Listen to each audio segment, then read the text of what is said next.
ബിസ്മില്ലാഹിർ റഹ്മാനിർ റഹീം.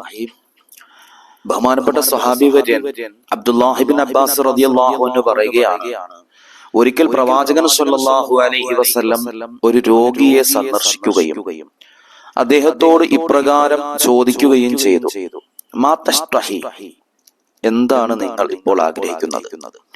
ആ സമയത്ത് ആ രോഗി പറഞ്ഞു, അഷ്തഹി ഖുബ്സ ബുർ, എനിക്കൊരു ഗോതമ്പ് റൊട്ടി കിട്ടിയിരുന്നെങ്കിൽ സന്തോഷമായിരുന്നു. അദ്ദേഹത്തിന് ഗോതമ്പ് റൊട്ടി കഴിക്കാനുള്ള ആഗ്രഹമുണ്ട്. പ്രവാചകൻ സ്വല്ലല്ലാഹു അലൈഹി വസല്ലം തങ്ങൾ ഉടൻ തന്നെ അനുയായികളോട് പറഞ്ഞു, ആരുടെയെങ്കിലും അടുക്കൽ ഗോതമ്പ് റൊട്ടി ഉണ്ട് എങ്കിൽ ഇദ്ദേഹത്തിന് എത്തിച്ചു കൊടുക്കുക.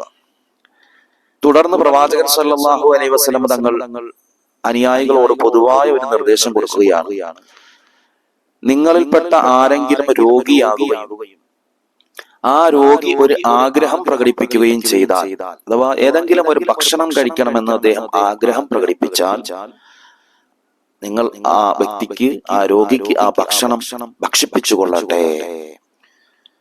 ഒരു രോഗിയെ പരിചരിക്കുന്നതിന്റെ പ്രാധാന്യം എത്രത്തോളം ഉണ്ടെന്നാണ് പ്രവാചകൻ സ്വല്ലല്ലാഹു അലൈഹി വസല്ലം തങ്ങൾ സൂചിപ്പിക്കുന്നത്.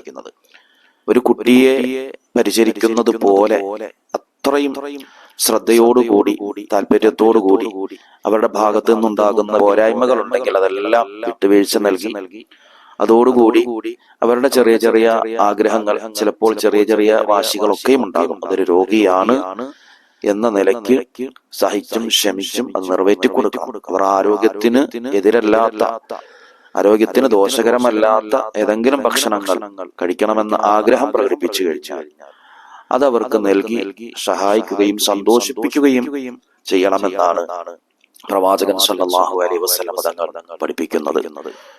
വളരെ പ്രാധാന്യമുള്ള ഒരു കാര്യമാണ്. അല്ലാഹു സുബ്ഹാനഹു വ തആല നല്ല രീതിയിൽ കാര്യങ്ങൾ ചെയ്യുവാനുള്ള തൗഫീഖ് നൽകി അനുഗ്രഹിക്കുമാറാകട്ടെ. അസ്സലാമു അലൈക്കും വറഹ്മത്തുള്ളാഹി വബറകാതുഹു.